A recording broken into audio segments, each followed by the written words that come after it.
Най-важното, когато един човек реши да се татуира, е първо да е сигурен дали е избрал правилното решение за моделчето, което иска да стои на неговата кожа за цял живот.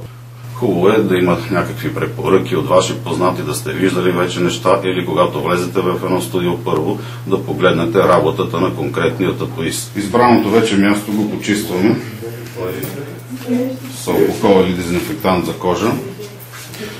Избрания вече дизайн подготвяме с шаблон, който се отпечатва на кожата, така вече клиента може да прецени как ще стои татуировката вече на кожата и дали мястото е подходящо. Важно за клиента е да види, че иглите са запечатани, те са стерилни, индивидуални за всеки и след работа се изхвърлят.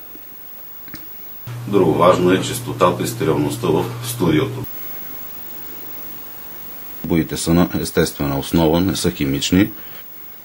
Започваме първо с контура по отпечатъка, който е направен с индигото.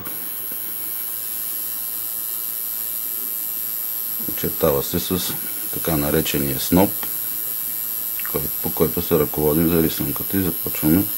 Като време всяка татуировка може да отнеме от няколко минути, с някакъв малък, примерно символ, буква, до часове, а някои отнемат месеци, дори години. По-големите неща се работи на сеанси, като заздравява едната част и се работи след не по-малко от 2 седмици отново.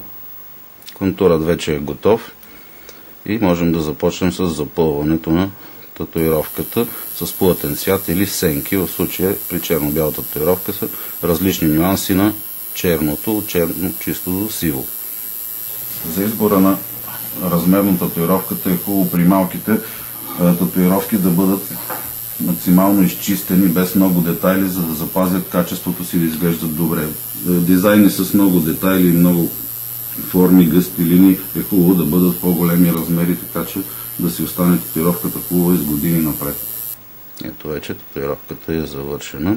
Намазва се с антисептичен крем. Много важно е и татуировката да бъде опазена.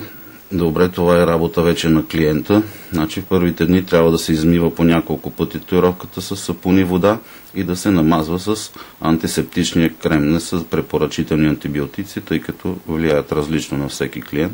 Така че някакъв по-мек дерматичен крем за изгаряни или повърхностни рани. Това е важно за татуировката, защото може една хубаво направена татуировка да бъде развалена, ако не се полагат грижи.